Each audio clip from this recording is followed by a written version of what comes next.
Welcome to the course Shopify for beginners up to advanced. I'm gonna teach you how you go from a complete beginner to an advanced Shopify user. In this course, you are going to create exactly the same website like me, but then with your own products.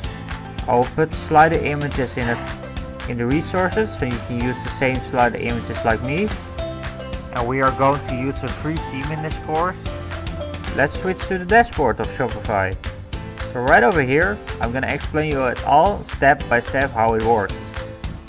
So we are going through all the settings right over here when you click on settings. And we are gonna cover the whole dashboard of Shopify.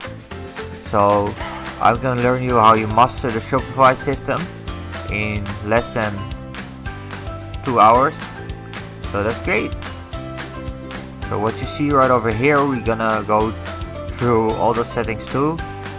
And yeah, that's great. So I hope I'll see you soon, and I hope you will enroll my course. Thanks.